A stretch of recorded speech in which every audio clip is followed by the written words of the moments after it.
എല്ലാവർക്കും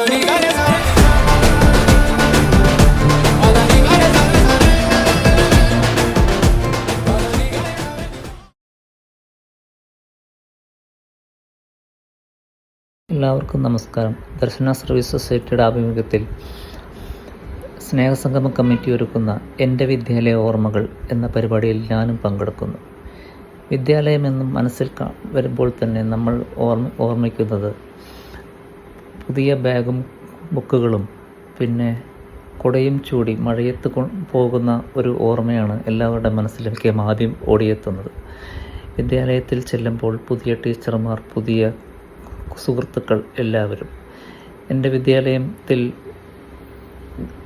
വിദ്യാലയം holy family English medium സ്കൂളാണ്. എൻ്റെ വിദ്യാലയം എൻ്റെ വീടിൻ്റെ തൊട്ടടുത്ത് തന്നെയായിരുന്നു. ആ വിദ്യാലയത്തിൽ ക്ലാസ്സുകൾ തുടങ്ങുന്നതിന് മുമ്പ് പ്രതിജ്ഞയും ദേശീയ ഗാനവുമെല്ലാം ആലപിച്ചിരുന്നു. അതിനുശേഷം 2 പീരീഡ് കഴിയുമ്പോൾ ചെറിയൊരു ഇടവേള ഉണ്ടാവും. അതിനുശേഷം ഉച്ചയ്ക്ക് ഊണ് കഴിക്കാനായി ബെല്ലടിക്കുമ്പോൾ ഒരു ഓട്ടപ്പന്തയമാണ് നമ്മളവിടെ കാണുന്നത്. അതിനുശേഷം ഊണെല്ലാം ഒരുമിച്ചിരുന്ന് കഴിച്ച് എല്ലാവരും ഗ്രൗണ്ടിലേക്ക് ഓടുന്നത് ചില ഊനാലാടുന്നു, ചിലർ ക്രിക്കറ്റ് കളിക്കുന്നു. ഞാനൊക്കെ എൻ്റെ ചെറുപ്പത്തിൽ ക്രിക്കറ്റ് കളിച്ചിരുന്നു. ക്രിക്കറ്റ് കളിക്കുന്നത് ബാറ്റ് ചെരുപ്പാണ്, ബോള് മച്ചങ്ങയാണ്. മച്ചങ്ങ വെച്ചാണ് നമ്മൾ ക്രിക്കറ്റ് കളിച്ചിരുന്നത്. പിന്നെ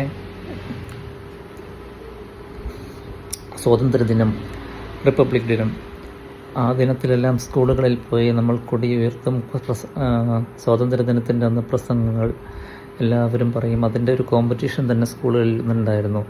അന്ന് നമ്മൾ സ്വാതന്ത്ര്യദിനത്തിൻ്റെ അന്ന് പോയി കൊടി ഉയർത്തിയതിന് ശേഷം കൊടിയെ നോക്കി സല്യൂട്ട് ചെയ്യുന്നത് ഇപ്പോഴും എൻ്റെ മനസ്സിൽ തങ്ങാതെ നിൽക്കുന്ന ഒരു ഓർമ്മയാണ്. അന്ന് അവിടെ പോകുമ്പോൾ മിഠായി കിട്ടും. അതാണ് വേറൊരു ഹൈലൈറ്റ്. അതിനുശേഷം ഈ ഓഗസ്റ്റ് 15 സമയത്ത് റോഡിൽ ഫാൻസി ഡ്രസ്സ് പോലെ ബ്രിട്ടീഷുകാർ കുതിരപ്പുറത്ത് പോകുന്ന ഓർമ്മയും എൻ്റെ മനസ്സിൽ തങ്ങി നിൽക്കുന്നു. അതിനുശേഷം നമ്മൾ നമ്മുടെ സ്കൂളിൽ നിന്നും വിനോദയാത്ര കൊണ്ടുപോകും. എപ്പോഴും നമ്മൾ വിനോദയാത്ര കൊണ്ടുപോകുന്നത് വാട്ടർ തീം പാർക്കിലാണ്. ഒന്നല്ലെങ്കിൽ വീഗാലാൻഡ്, അല്ലെങ്കിൽ ബ്ലാക്ക് തണ്ടർ. ആ സ്ഥലങ്ങളിലാണ് നമ്മൾ വിനോദയാത്രയ്ക്ക് പോകുന്നത്. പിന്നെ ആനുവൽ ഡേയിലെ എൻ്റെ മനസ്സിൽ തങ്ങി നിൽക്കുന്ന ഒരു ഓർമ്മ എന്ന് വെച്ചാൽ, എൻ്റെ വീടിൻ്റെ അടുത്ത് തന്നെയാണ് സ്കൂൾ എന്ന് ഞാൻ പറഞ്ഞു. അതിൻ്റെ സ്കൂളിൻ്റെ അടുത്ത് തന്നെ ചെറിയ ബേക്കറി പോലെയുണ്ട്. 2 മണിക്ക് തുടങ്ങി ആനുവൽ ഡേ, ഒരു രാത്രി 10 മണി വരെ ഉണ്ടായിരുന്നു ആനുവൽ ഡേ ആ സമയത്തൊക്കെ. അപ്പോൾ ഞാൻ വീട്ടിൽ പോയി ആനുവൽ ഡേക്ക് എന്തെങ്കിലും കഴിക്കാനായിട്ട്, അപ്പോൾ ഒരു ദിവസം പപ്പ എനിക്ക് 50 രൂപ തന്നു. അത് കഴിഞ്ഞിട്ട് ഞാൻ എന്നിട്ട് തിരിച്ചു കൊടുത്തത് 2 രൂപയാണ്. 48 രൂപയ്ക്ക് കുറേ സാധനങ്ങളൊക്കെ വാങ്ങി ഞാനും എൻ്റെ ഫ്രണ്ട്സൊക്കെ കഴിച്ചു. അത് എൻ്റെ മനസ്സിൽ തങ്ങി നിൽക്കുന്ന ഒരു നല്ലൊരു ഓർമ്മയാണ്. പിന്നെ പരീക്ഷകളെല്ലാം കഴിഞ്ഞ് അടുത്ത അധ്യയന വർഷത്തിലേക്ക്, അടുത്ത ക്ലാസ്സിൽ ജയിച്ചോ എന്നറിയാൻ വേണ്ടി റിസൾട്ട് പബ്ലിഷ് ചെയ്യുന്ന ഒരു സംഭവമുണ്ട്. അത് നമ്മൾ സ്കൂളിൽ പോകുമ്പോൾ നോട്ടീസ് ബോർഡിലിട്ടിരിക്കുന്ന പോലെ അടുത്ത ക്ലാസ്സിലേക്ക് ജയിച്ചോ എന്നറിയാൻ വേണ്ടി നമ്മുടെ പേര് അതിലുണ്ടാവും. സ്കൂളിലെ അനുഭവം തന്നെ വേറൊരു പറയുകയാണെങ്കിൽ, ഒരു ദിവസം ഞാൻ സ്കൂളിലേക്ക് ഇറങ്ങാനായി പോകുമ്പോൾ പെട്ടെന്ന് കാല് തെറ്റി ബാത്റൂമിൽ വീണു. അതിനുശേഷം അപ്പോൾ എനിക്ക് പെട്ടെന്ന് ഛർദിയൊക്കെ വന്നു. അപ്പോൾ സ്കൂളിൽ നിന്നും ഞാൻ വയ്യ എന്ന് പറഞ്ഞ് തിരിച്ച് വീട്ടിൽ പോയപ്പോൾ പപ്പ എന്നോട് ചോദിച്ചു, എന്താണ് വേണ്ടത് എന്ന് ചോദിച്ചപ്പോൾ ഞാൻ പെട്ടെന്ന് ഐസ്ക്രീം വേണമെന്ന് പറഞ്ഞു. അതും എൻ്റെ മനസ്സിൽ തങ്ങി നിൽക്കുന്ന ഒരു ഓർമ്മയാണ്. അങ്ങനെ 6ാം ക്ലാസ് വരെ ഞാൻ പഠിച്ചു. പിന്നെ ആ സ്കൂളിൽ, ഹോളി ഫാമിലി സ്കൂളിൽ ഞാൻ പഠിച്ചു. അത് കഴിഞ്ഞ് 7ാം ക്ലാസ്സിലും ഈ കൂട്ടുകാരെ തന്നെ കാണാമെന്ന് പറഞ്ഞുകൊണ്ട് നമ്മളവിടെ യാത്രയായി. അപ്പോഴാണ് അവിടുത്തെ ഹെഡ് മിസ്ട്രസ് വന്ന് പറയുന്നത്, ഇനിയും 7ാം ക്ലാസ്സിലേക്ക് നിങ്ങൾ വേറെ സ്കൂളിലേക്ക് പോകണമെന്ന്. അങ്ങനെ എൻ്റെ 2ാമത്തെ സ്കൂളിലേക്ക് ഞാൻ പ്രവേശനം നേടുകയാണ്. അത് കേരള അഗ്രികൾച്ചർ യൂണിവേഴ്സിറ്റി KU എന്ന സ്കൂളാണ്. അവിടെ ഫസ്റ്റ് സെവൻത്തിൽ ഞാൻ പഠിക്കുമ്പോൾ DPP ആയിരുന്നു. DPP.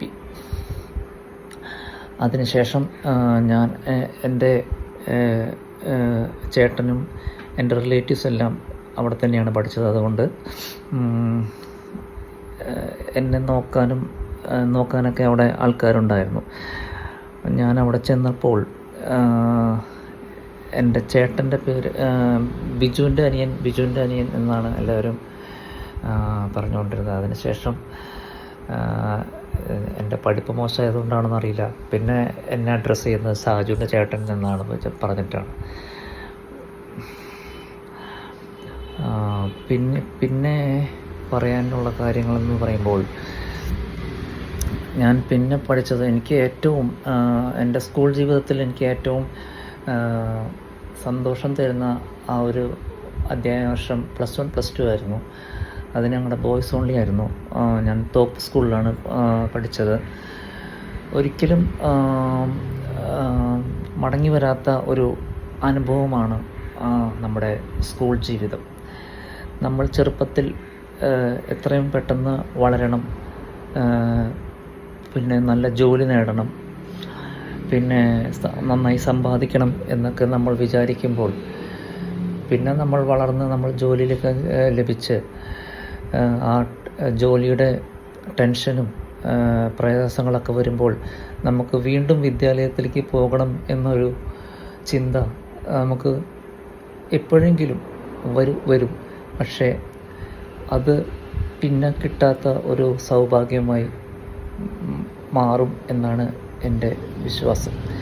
നമ്മുടെ പ്രിയങ്കരനായ കവി ONV സാറ് പാടിയ പോലെ, ഒരു വട്ടം കൂടി എന്നോർമ്മയിൽ മിടരുന്ന തിരുമുറ്റത്തെത്തുവാൻ മോഹം.